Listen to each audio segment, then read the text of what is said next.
Perkenalkan, nama saya Ana Lestari dari program studi budidaya perairan, ingin mempresentasikan tentang Streptococcus agalictiae.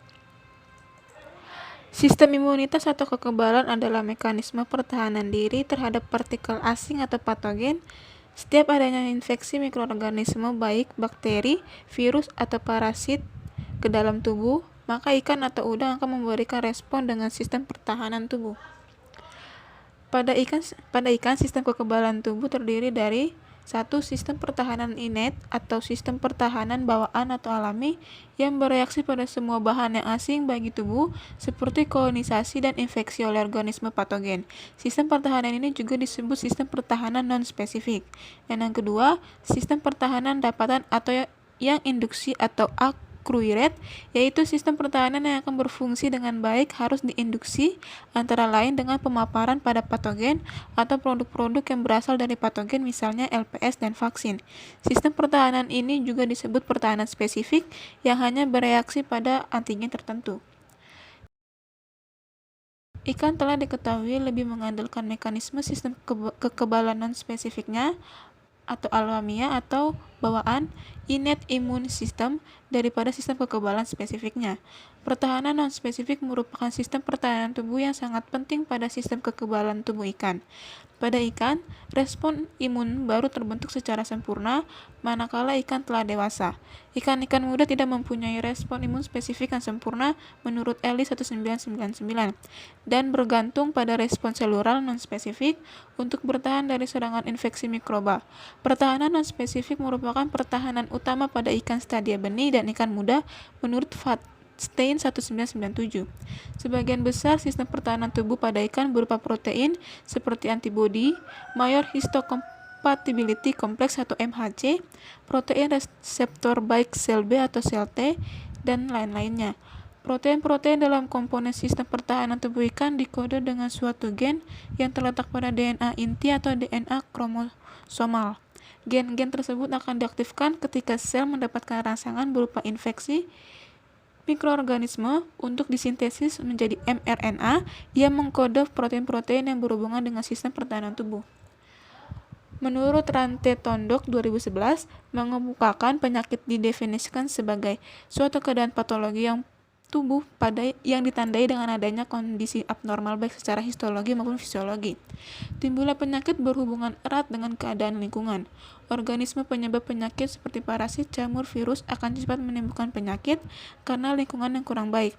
Hal ini sejalan dengan pernyataan Taslihan dalam Arianto 2005 bahwa penyakit timbul apabila keadaan lingkungan yang tidak stabil, misalnya salinitas yang tiba-tiba menurun secara drastis akibat turun hujan, temperatur terlalu tinggi, kadar oksigen terlalu rendah, sehingga organisme air mengalami stres. Menurut Ranté Tondok 2011, penyakit dapat disebabkan oleh berbagai jenis penyebab penyakit seperti protozoa, bakteri, cendawan, dan virus. Ditambahkan oleh Rukyani 1993, penyakit pada organisme diklasifikasikan menjadi dua bentuk, yaitu 1. Penyakit infeksi atau parasit, apabila penyakit disebabkan oleh organisme seperti virus, jamur, protozoa, dan cacing, dan yang kedua penyakit non-infeksi atau non-parasiter, apabila penyakit bukan disebabkan oleh organisme, tetapi dapat disebabkan berupa parameter lingkungan, defisiensi nutrisi, keracunan, dan faktor genetis. Kemampuan organisme mempertahankan diri dari serangan penyakit tergantung pada kesehatan organisme dan kondisi lingkungan.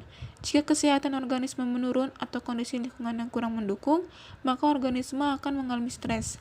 Hal ini akan menyebabkan kemampuan organisme mempertahankan diri dari serangan penyakit menurun, sehingga patogen dengan mudah menyerang organisme. Stres akan mempengaruhi faktor pelindungan alami ikan seperti mukus, sisik, kulit, lisosim, antibodi, dan reaksi inflamasi. Penyakit yang cukup menjadi kendala dalam kegiatan budidaya adalah penyakit yang disebabkan oleh bakteri sebagai agen. Bakteri penyebab penyakit yang mampu menyebabkan kerugian hingga 30% sampai 40% adalah Streptococcus agalactiae. Bakteri ini merupakan penyebab utama penyakit streptococcusis pada ikan menurut Lucia Stuti et al. 2016. Streptococcus agalactiae adalah bakteri gram positif yang berbentuk bulat berantai, bersifat non-hemolitik dan hemolitik baik alfa ataupun beta. menyerang hewan akuatik, terestrial, dan mamalia, juga manusia.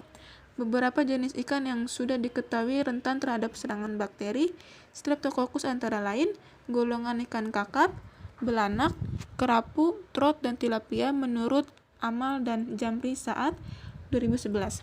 Bakteri Streptococcus agalictiae digunakan merupakan bakteri koleksi laboratorium kesehatan ikan yang telah diamati.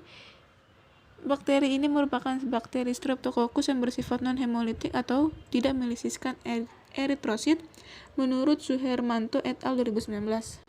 Streptococcus sp merupakan bakteri yang menyebabkan penyakit streptokokosichiasis. Penyakit ini banyak menyerang beberapa ikan budidaya air tawar maupun laut di beberapa negara yang cukup membahayakan dan menyebabkan kematian ikan. Streptokokosichiasis merupakan penyakit yang menyebabkan kematian pada ikan nila, striped bass, rabbitfish, rainbow trout, dan barramundi menurut Evan et al. 2000. Pada budidaya ikan nila secara intensif akan meningkatkan tingkat prevalensi penyakit bakteri Streptokokosichiasis menurut Supriyadi dan Bastiawan 2004. Berbagai cara telah dilakukan untuk menanggulangi serangan penyakit pada ikan budidaya antara lain dengan pemberian desinfektan dan antibiotik. 1. Leukosit.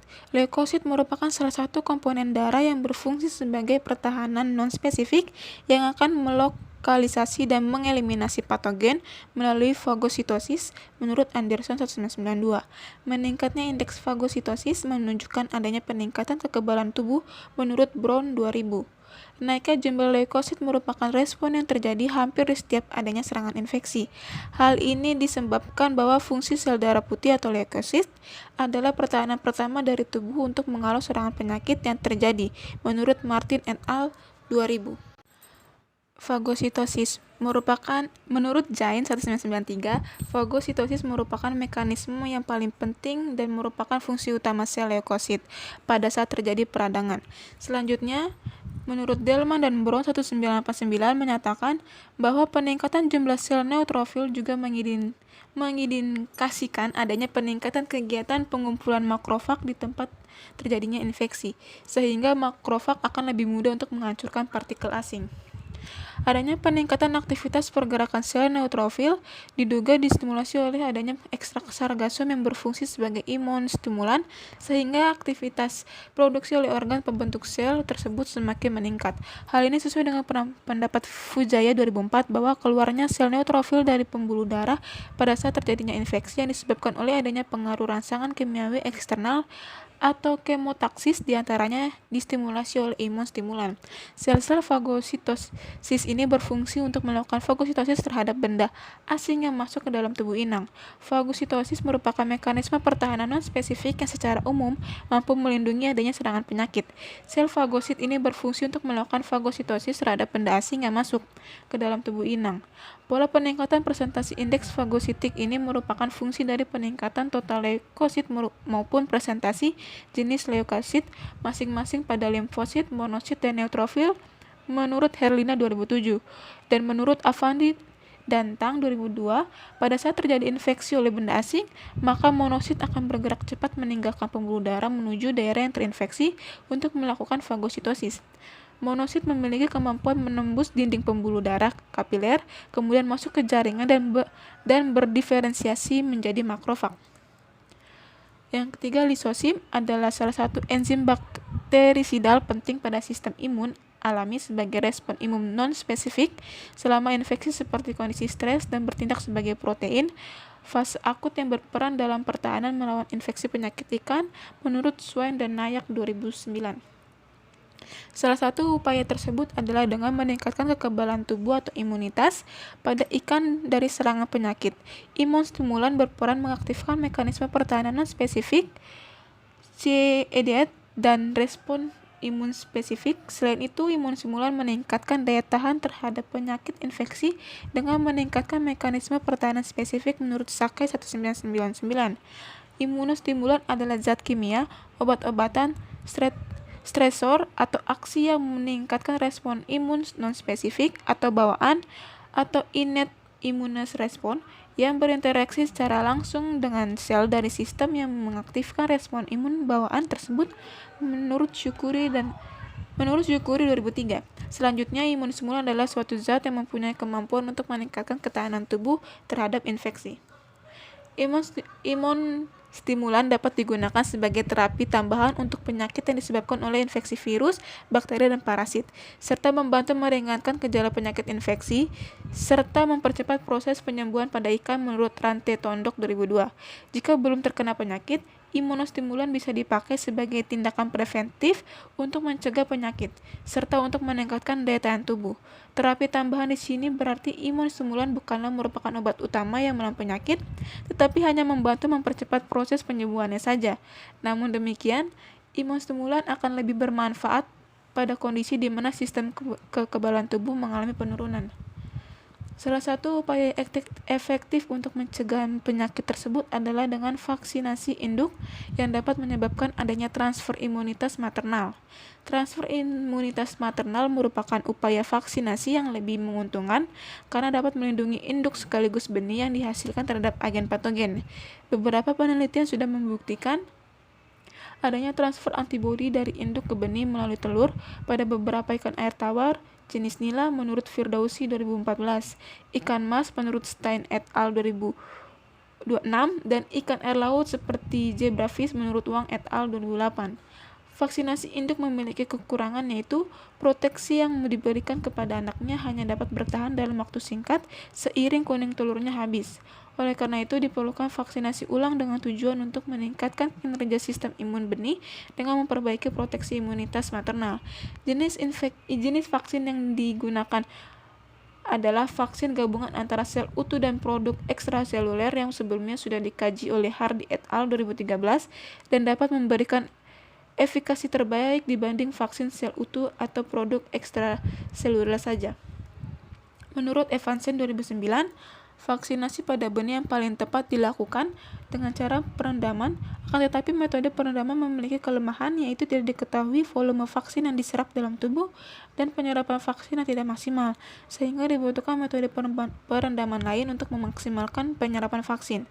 Metode lain yang dapat dilakukan dengan cara infiltrasi hiperosmotik. Metode infiltrasi hiperosmotik ini menggunakan media perlakuan yang didesain hipertonik, yaitu konsentrasi cairan lingkungan lebih tinggi dibandingkan konsentrasi cairan tubuh ikan dengan memberikan kejutan salinitas. Akibatnya membran-membran di permukaan tubuh terbuka dan cairan tubuh keluar kemudian digantikan dengan cairan mengandung vaksin. Menurut Ellis 1988 mengemukakan bahwa vaksinasi dengan metode infiltrasi hiperosmotik dapat meningkatkan jumlah vaksin yang diserap. Jumlah salinitas yang diberikan juga mempengaruhi efikasi vaksin yang diserap. Transfer imunitas maternal seringkali didasarkan pada perpindahan imunoglobulin atau Ig dari induk ke benih. Imunitas maternal melindungi organisme muda pada masa awal kehidupannya dan induk betina menyalurkannya melalui kuning telur. Pada ikan, kedua jenis imunitas alami dan aditif sudah disalurkan melalui induk betina ke keturunannya.